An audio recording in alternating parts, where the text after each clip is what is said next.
Hello everybody, I'm back here again with another video, and this time I'm going to be doing my July physical media haul. And I know July is not over, but I'm not buying any more for July. I think I did enough damage. So for this time, I'm going to be showing you what I got for July, and let's get right into it. First up, we have the Slumber Party Massacre. The 1982 slasher is so fun. It's goofy, but it's also kind of serious, and it has a pretty deranged killer, but also these fun group of women that's at a slumber party who are not afraid to fight back. It's a good time. It's only 77 minutes, so yeah, I got the Scream Factory Blu-ray, which has a ton of special features, and I just love it. Fun fact, it did get a 2021 remake that was a Sci-Fi Channel original, and I thought it was pretty fun. I loved it. It's on physical media too. I do plan on getting it, but I don't have it right now. Next up, we have the 6-film collection of Alien. I love Alien. I love the original Alien so much. It's so rewatchable.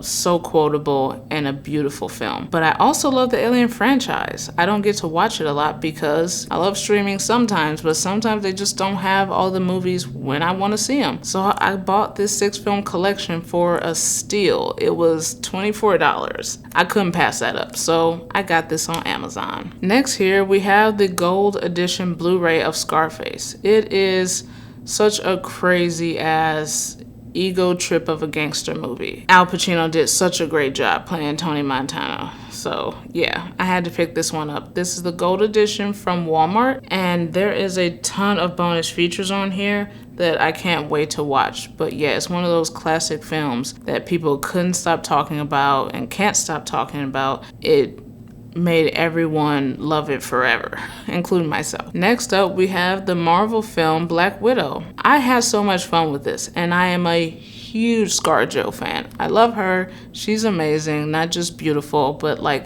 so diverse in who she plays on screen.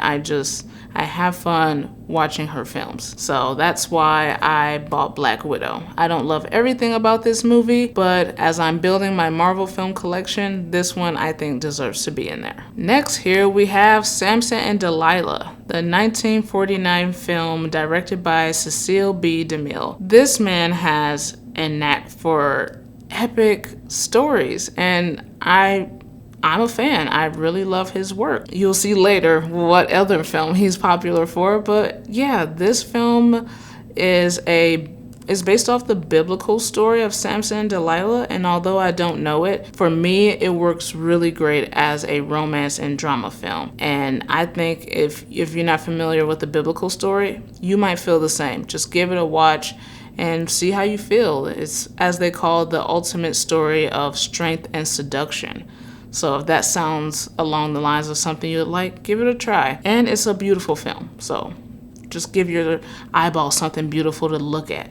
Next up, we have the Criterion of Sorcerer. This is the only Criterion I got this month, but it's an important one. I have heard about it for so long because I originally heard about the 1953 film Wages of Fear. This film is commonly known as a remake of that, but from my research, is not. It's an adaptation of the book Wages of Fear. I haven't read the book, and I definitely haven't seen Wages of Fear, but I plan on it. This film is pretty crazy, and it's thrilling and is nerve-wracking. William Friedkin does a great job of making this beautiful, anxiety-filled movie worth your time. It's about these guys who are fugitives from various countries who are working in Latin America, and they take a dangerous job to transport these explosive nitroglycerin material across the jungle. But it's really rough terrain, so they're risking their lives, and they have to find unique ways to do it. So yeah, you should watch this one.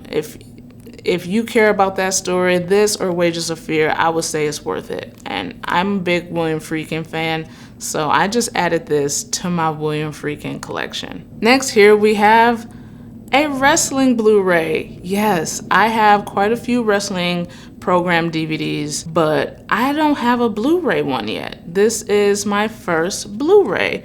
and it's AEW Revolution 2025. This was such a fun pay-per-view. I didn't love everything on here, but the main attraction for me was Toni Storm and Mariah May finishing their story, and it was incredible. It was violent, it was sassy, it was sexy, it was everything I want out of women's wrestling, and I got it. And I felt like I had to witness that all the time, because although I have Max to watch some of the other pay-per-views, they have ads, and I don't want to deal with that. So I bought the Blu-ray. It's kind of a weird thin case. It's like plastic and paper, but I still like it. I wasn't expecting it, but whatever. It has the match card on the back. And yeah, Mercedes Moné and Momo Watanabe also have a killer violent match on here, so that one's also worth it. But if you're a physical media collector just like me, I mean, collect as much as you want to. Movies, TV shows, sports programs. If you can find it, collect it. Next here we have the Lionsgate limited copy of Frailty, which is directed by the actor Bill Paxton. I love Bill Paxton, and I'm also building a Bill Paxton collection as well. This is my only Lionsgate limited release, but I look forward to getting more, and it did not disappoint. It is so goddamn beautiful, and look at that.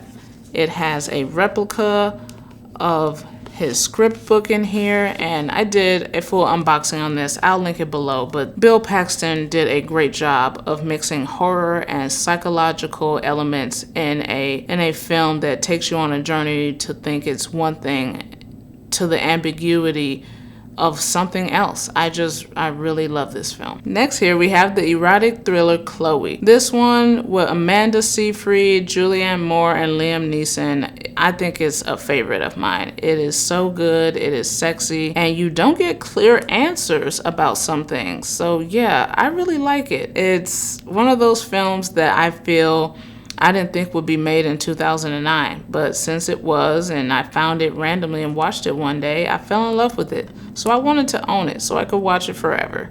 That's why I have Chloe. I picked up a few Steelbooks this month, so now I'm gonna show you what I got. The first Steelbook we have here is The Magnificent Seven. I have never seen this before until recently, so this was the first time I saw it on Steelbook. It is a gorgeous film that is a remake of Seven Samurai. I mean, who knew?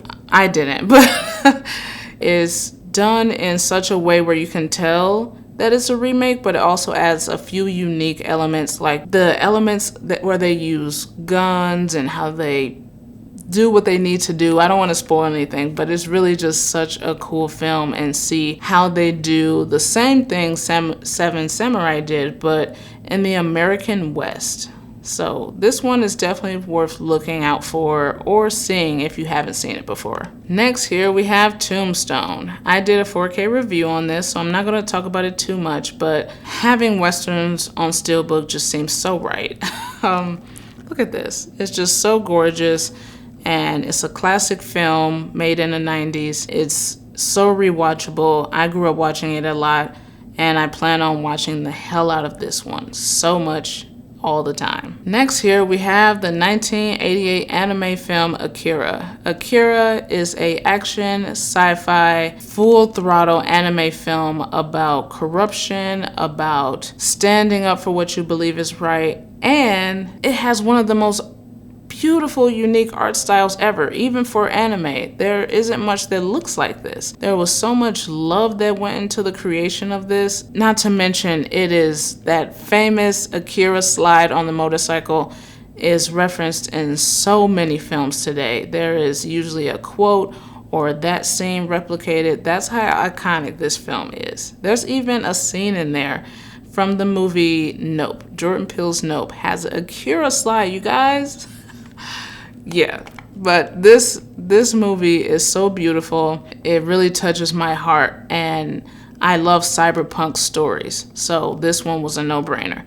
And it's on Steelbook, so it's beautiful, and I get to look at it all the time. Next here we have V for Vendetta on 4K. V for Vendetta is an amazing movie that has a wonderful cast, but also it has a wonderful story about the resilience of people and standing up and together in the face of tyranny. Stories like that should never be ignored, and this one does it in an entertaining and action-filled way. Hugo Weaving is a badass. I've since watched this copy, and it just is kind of a feel-good movie in a way. It just is one of those films that make you want to see more like it. The characters touched you, what they're going through touched you. Yeah, I just had to get it on 4K because of that. Next here, I have an underrated film by an underrated director with underrated actors.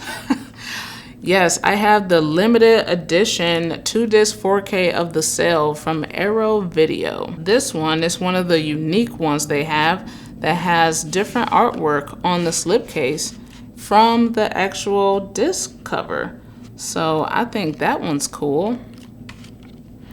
But I love this film because it is horror, it is visually stunning, and it has an amazing performance by everyone involved, especially Jennifer Lopez. I don't care much for J-Lo as a musician, but as an actress, pretty solid in most movies, especially this one. This film is from 2000, and Tarasom Singh, the director, he put a lot of effort into this, and it shows on screen and with the story. It is a horror, sci-fi, horror mystery movie, pretty much. But yeah, it takes you some places that are really dark, and there are some small, beautiful moments, and it's all done pretty much in the subconscious, which is a beautiful place to tell a story. So yeah, I picked up The Cell. There is a booklet up here. In here. There's a booklet in here. There is a 2-sided poster. There is a theatrical cut, which is the cut most people, including myself, is familiar with. There's a director's cut. There are interviews by the director, by the screenwriter, by the cinematographer, and some other things. But yeah, I love getting a movie that I love in the highest quality possible, because why not? You know, it's one of those films I'm going to enjoy forever. Next here, I have the 4K of Nosferatu. I saw this on Christmas Day when it came out, and it is such a beautiful, gothic, and scary film. I loved every part of it. Robert Eggers doesn't have any misses with me so far, so this is another banger. Right before I went to see this, I watched the original Nosferatu from 1922, the German silent film, and it's really good. I didn't think I was going to like it because it's a silent film. It's the only silent film I've ever seen, but it conveyed the emotions and the fear in a way that I've never been able to interpret for as films. So I really dug it. It was nice.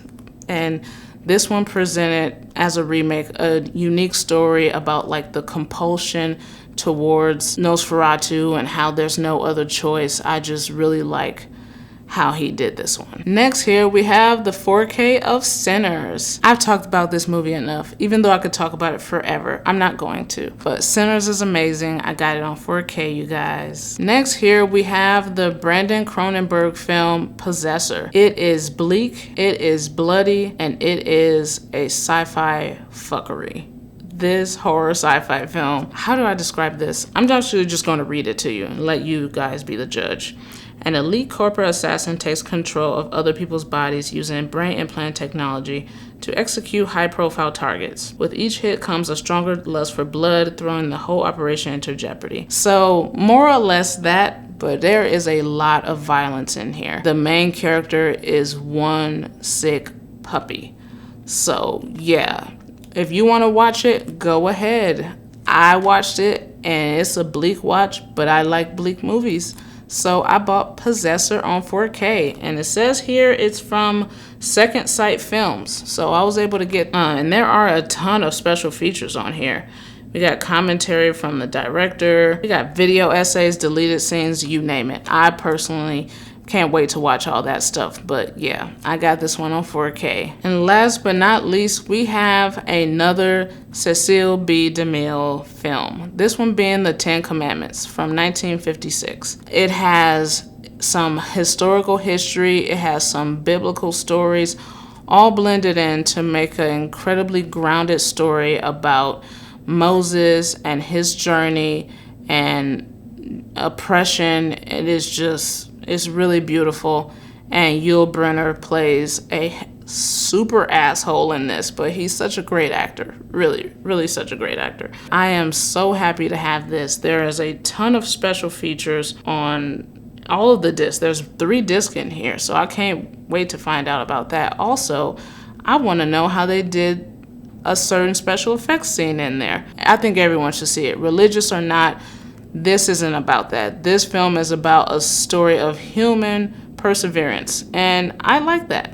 So yeah, that's all I got for you guys today.